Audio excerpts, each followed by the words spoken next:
오늘도 시장은 뉴스에 귀를 기울이고 있습니다. 오늘장 흐름을 이끌 뉴스 살펴보는 시간, 오늘은요 장시현 유한타증권 차장과 함께합니다. 어서 오세요. 네, 먼저 시장이 주목하고 있는 뉴스들 심수영 캐스터와 함께 확인해 보시죠. 오늘장 흐름을 전일장과 간밤 나온 이슈들로 예상해보는 시간, 오늘장을 움직이는 이슈 심수현입니다. 개별 기업 실적 전망부터 미국장에서 날아온 소식들까지 다양한 이슈들 모아봤습니다. 먼저 전일장 핵심 이슈부터 짚어보겠습니다. 첫 번째로는 어제 우리 증시 전반적인 분위기가 어땠는지 짚어보도록 하겠습니다. 전일장 코스피가 외국인 대규모 매도세에 밀리며 하루 만에 4,200선을 내줬습니다. 외국인은 4년여 만에 최대 규모인 2조 원 넘게 순매도하며 지수를 끌어내렸는데요. 특히 전날 급등했던 삼성전자와 SK하이닉스가 5% 안팎으로 급락하면서 시장 하락을 주도했습니다. 자동차와 조선주도 약세를 보이며 경기 민감주 전반이 흔들렸는데요. 다만 코스닥은 외국인과 기관 매수세에 힘입어 1%대 상승 마감했습니다. 증권가에서는 어제 장세에 대해 에이펙 정상회의를 전후로 단기 급등분을 소화하는 과정이라며 환율 불안과 차익 매물이 맞물린 숨고르기 장세가 이어질 수 있다고 진단했는데요. 투자 타이밍이 고민이시라면 이어지는 분석에서 함께 고민해보시죠. 한편 어제 코스닥의 상승을 이끈 건 바이오주들이었습니다. 특히 HLB가 영국계 글로벌 자산 운용사로부터 1억 4천만 달러 규모 투자를 유치한 가운데 그룹주 전반이 급등했고요. SK바이오사이언스는 적자폭을 크게 줄이며 실적 개선 기대감을 키웠습니다. 한편 미국 샌디에이고에서 열린 월드 ADC 컨퍼런스에는 삼성, 롯데바이오로직스를 비롯한 리가켐바이오, ABL바이오 등 국내 주요 기업들이 총출동해 기술력을 선보이고 있는데요. 그간 부진했던 바이오주들이 이제 어제 이어 오늘 장에서도 강세를 이어갈 수 있을지 주목해봐야겠습니다. 마지막 이슈도 살펴보겠습니다. 간밤 화이자가 시장 예상치를 웃도는 3분기 실적을 발표하며 올해 주당이익 전망을 3에서 3.15달러로 상향 조정했습니다. 혈액응고 방지제 매출이 22% 급증했고 심장병 치료제 매출도 7% 늘어난 것으로 집계됐는데요. 다만 백신 매출은 다소 감소한 것으로 드러났습니다. 한편 현재 화이자는 비만 치료제 개발사인 메세라의 인수와 관련해 노보노디스크와 법정 싸움을 벌이고 있습니다. 해당 이슈로 메세라의 경구용 비만 치료제 후보를 기술 이전했던 D&D 파마텍이 급등했던 만큼 앞으로도 관련 이슈 계속 체크해 봐야겠고요.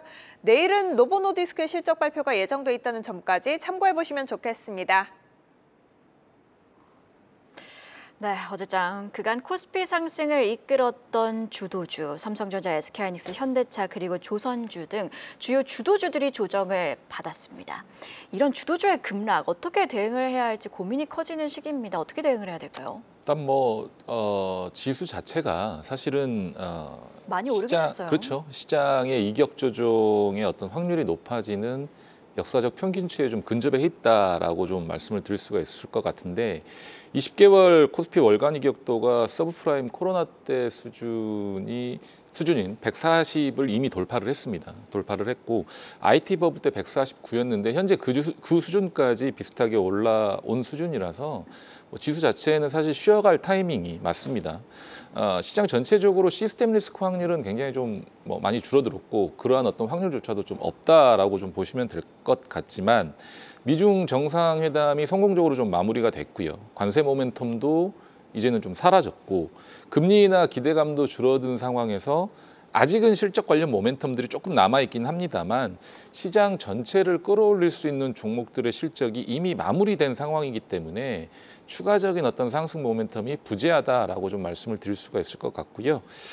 따라서 이제 매크로 이슈가 걸린 큰 폭의 어떤 조정이 아닌 많이 오른 종목들 위주로 일시적인 주가 조정이 지수 하락을 이끌 수 있다라고 좀 판단을 하고 있습니다. 그렇기 때문에 당분간은 어떤 보수적인 어떤 접근 관점을 유지를 하셔야 될 것 같고 삼성전자라든지 하이닉스, IT 종목들 같은 경우는 메모리 가격이 지속적으로 상승을 하고 있고 또 쇼티지까지 나오고 있으면서 내년까지도 긍정적인 업황이 좀 예상되고 있는 상황입니다. 그렇기 때문에 이격 조정이 마무리되는 시점에는 추가 매수라든지 신규 매수 진입이 어느 정도는 가능할 것으로 좀 보여지고 조선주들 같은 경우는 아직 미국의 LNG 이슈 관련된 부분들과 군함 관련 방산 이슈도 남아 있기 때문에 사실 수주가 수주 잔고가 중국에 조금 밀리면서 줄어들고 있기는 합니다만 모멘텀이 아직 살아있기 때문에 긍정적일 수도 있다라고 좀 말씀드릴 수가 있을 것 같고요. 자동차 같은 경우는 살짝 물음표인데 3분기 관세 영향으로 인해서 실적 부진이 4분기에도 현재 기대감 외에는 실제 숫자로 증명되는지는 좀 확인을 해봐야 될 필요가 있기 때문에 조정 시에는 자동차 업종 관련해서는 조정 시에 급한 매수는 조금 자제하시는 편이 낫지 않을까라는 생각을 조금 하고 있습니다. 여러 번 지금 이격 조정을 언급을 해주셨는데 이격 조정 같은 경우에는 주가가 이동평균선과 크게 벌어졌을 때를 의미합니다. 이 조정이 나타나면서 어느 정도 평균으로 좀 수렴을 하는지 기술적으로 좀 보고 접근을 해볼 필요가 있다. 이런 의견 들어봤습니다. 자, 그리고 간밤에는 AMD가 실적을 발표했습니다.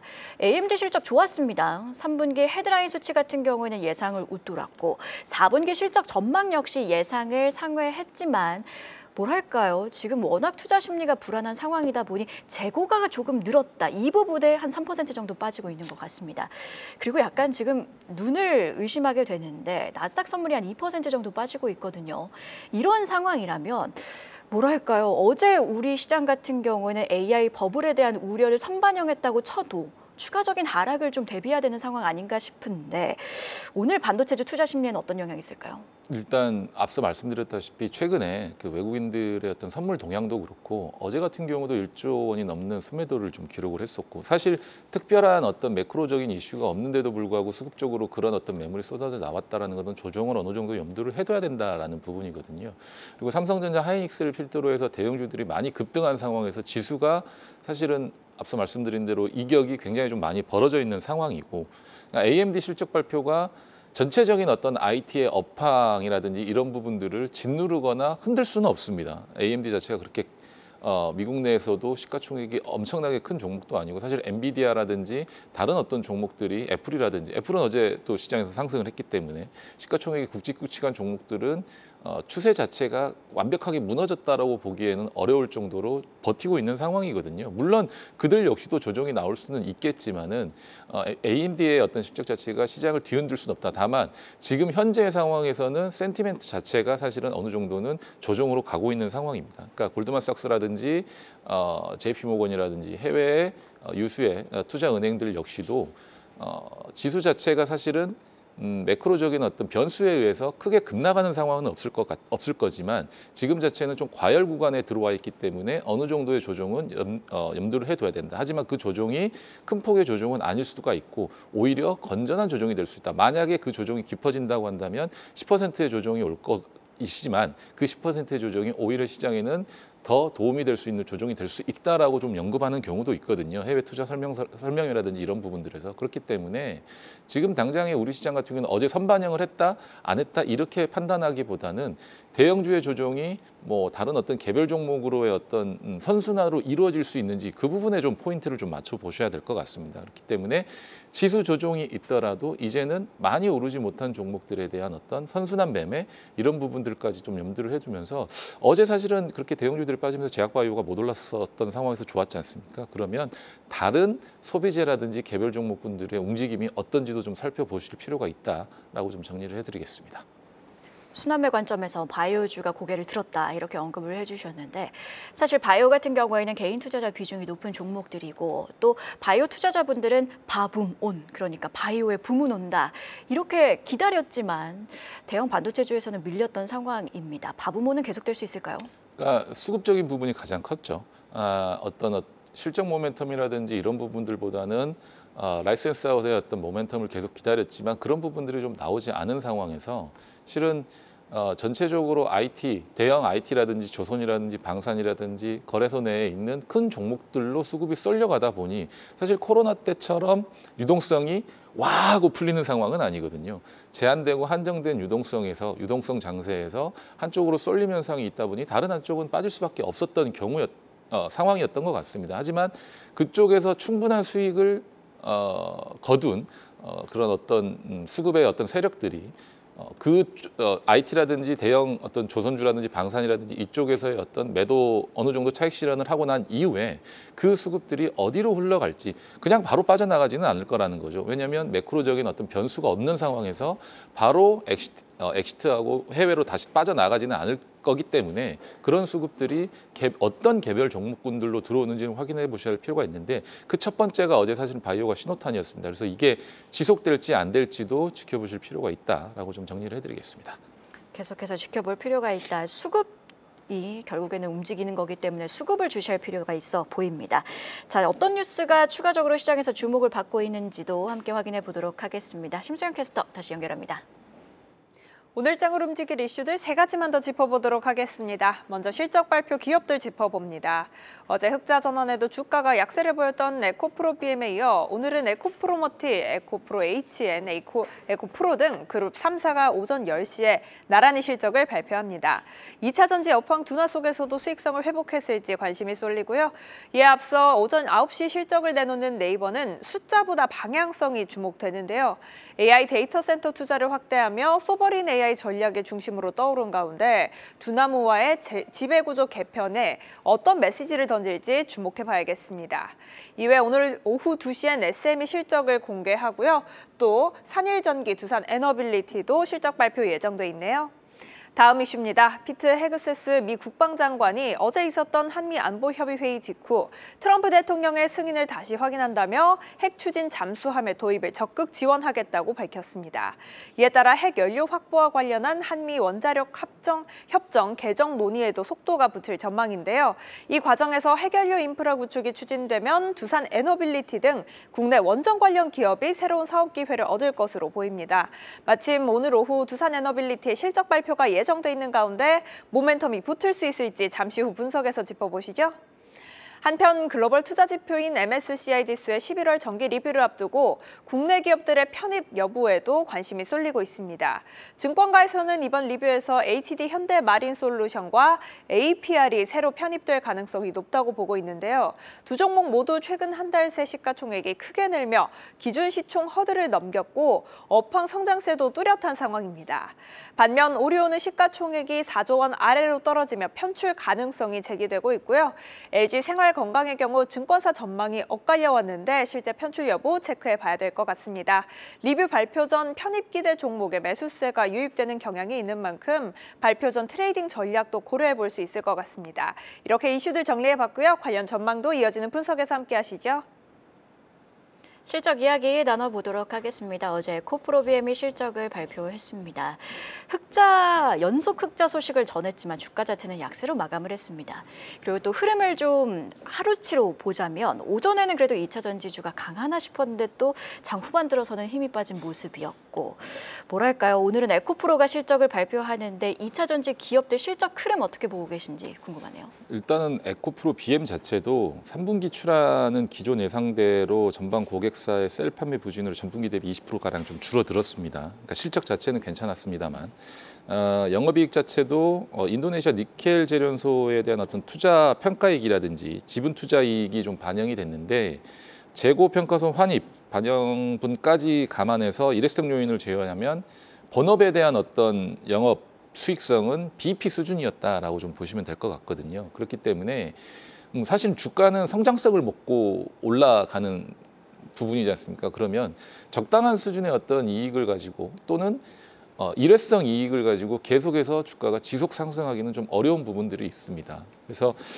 에코프로 그룹 같은 경우는 실제로 최근에 2차 전지 관련 종목들이 올랐던 이유가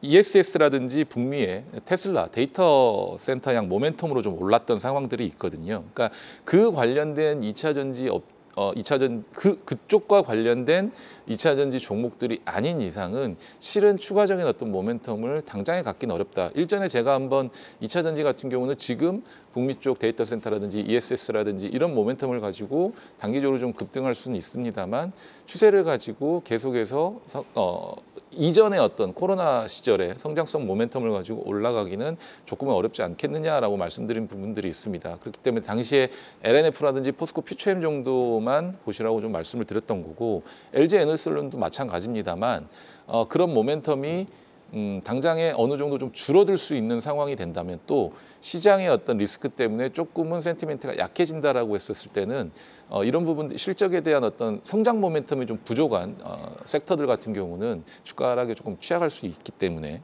너무 성급하게 2차 전지의 하락을 매수 관점으로 접근하시기에는 조금은 무리가 있지 않을까라는 생각을 조금 하고 있습니다. 그렇다면 조정 시 매수가 나올 수 있는 그런 종목들은 역시나 펀더멘털이 탄탄한, 그러니까 업황이 좋은 종목들이겠네요. 그러니까 향후에도 내년 반도체 같은 경우는 사실 앞서 제가 조정시 매수 관점으로 말씀드렸고, 조선 같은 경우도 조정시 매수 관점으로 말씀드렸고, 방산도 마찬가지라고 말씀드렸던 거는 내년 내후년까지도 어느 정도 이 수주 잔고를 좀 쌓아놓고 계속해서 실적이 좀 잘 나올 수 있는, 그리고 업황 자체가 계속해서 좋아질 수 있는 부분들을 확인할 수 있다면 그쪽은 매수가 가능하겠지만, 단기적인 어떤 모멘텀을 가지고 주가가 시장의 어떤 흐름에 편승을 해서 같이 올랐다고 한다면 그 부분은 조금은 조심을 할 필요가 있지 않을까. 그러니까 차익 실현을 하고 또는 익절이라도 어느 정도는 하고 엑시트를 하는 상황을 가지고 그 다음 순서를 조금은 지켜보시는 게 좋지 않을까라는 생각을 하고 있습니다. 물론 2차 전지가 지금 생각에서는 그렇게 제가 좀 부정적으로 말씀드릴 수가 있겠지만은 그 부분이 또 나중에 바뀔 수는 있거든요. 그렇기 때문에 이번 조정을 반드시 매수 기회로 삼아야 된다라고 보실 필요는 없다라고 좀 말씀을 드리는 거죠. 자, 2차 전지 이야기 전반적으로 들어봤고 원전주까지 함께 점검해 보도록 하겠습니다. 두산 에너빌리티가 오늘 실적을 발표하고요. 지금 국내 원전 해체 첫 발을 뗐다는 소식에 이어서 핵 잠수함 관련 모멘텀까지 붙은 상황입니다. 다만 간밤에는 뉴욕 증시에서 원전주들이 좀 급락하는 양상이었죠. 오클로 같은 경우에는 11% 하락한 상황입니다. 원전주 어디에 주목해야 될까요? 많이 올랐죠. 사실 원전주도 맞아요. 최근에 이제 시장에서 가장 기대감이 워낙 크죠. 그렇죠. 핫했던 어떤 섹터 중에 하나였고, 다만 이쪽도 아직까지는 모멘텀이 많이 살아 있습니다. 그러니까 원전 자체가 워낙에 장기적인 어떤 프로젝트고 수주 자체가 계속해서 추가적으로 이어질 수 있는 부분이기 때문에 만약에 성장성을 먹고 사는 어떤 섹터라고 한다면 향후에 있을 수주라고 할지라도 그 부분에 대한 기대감을 가지고 추가적으로 다시 오를 수는 있습니다. 물론 하락을 할 때도 주가가 조정이 나오고 지수가 조정이 날 때 하락할 때도 큰 폭으로 하락하겠지만, 오히려 신규 매수를 할 수 있는 분들 같은 경우는, 투자자분들 같은 경우는 절호의 기회가 될 수 있는 부분이 있을 수가 있습니다. 그래서 추가적인 원전 수주라든지 SMR이라든지